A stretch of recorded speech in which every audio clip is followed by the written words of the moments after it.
ઉપલેટા રાધે સેવા ગ્રુપ દ્વારા શ્રીમદ ભગવત સપ્તાહ જ્ઞાન યજ્ઞ પારાયણનું આયોજન કરવામાં આવ્યું।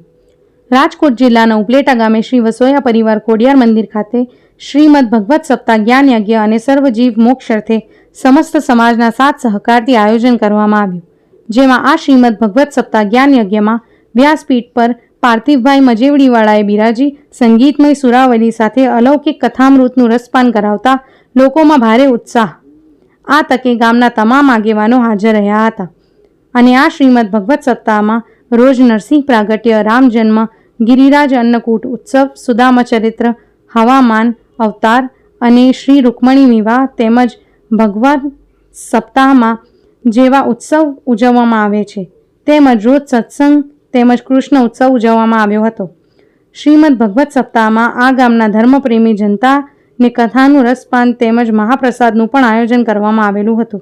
બાઇટ ભારતીબેન, રિપોર્ટર રજાક રાવકુંડા, ઉપલેટા।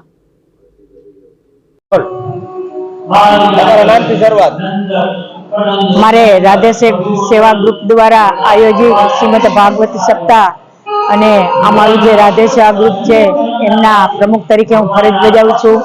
અમારી 15 બહેનોની ટીમ છે અને અમે જે આ કાંઈ કાર્ય કરીએ છીએ નિસ્વાર્થ ભાવે કરીએ છીએ, એમાં અમારો કોઈ એવો સ્વાર્થનો હેતુ હોતો નથી અને આ બધું અમે બહેનો સંચાલિત જ કરીએ છીએ। અમે જુદી જુદી જગ્યાએ આ અમારી 6ઠી ભાગવત સપ્તાહ છે અને અમારો મુખ્ય હેતુ એવો છે કે લોકો વ્યસન મુક્તિ થાય, સારા વિચારો મળે અને આપણી જે સંસ્કૃતિ છે જે ભૂલાઈ ગઈ છે, જે આ લીલાઓ છે, જે 5000 વર્ષ પહેલા જે કૃષ્ણ ભગવાને જે લીલાઓ કરી છે અને એમના જે ચરિત્રો છે, અમે આ બધાને સારા વિચારો મળે અને લોકો સારા વ્યસન મુક્તિ બને। અને અમારો મુખ્ય ઉદ્દેશ એવો છે કે અમે આજે ભાગવત સપ્તાહ કરીએ છીએ, એક અમારો એવો સંકલ્પ હતો કોરોના વખતે કે અમારે આ રીતે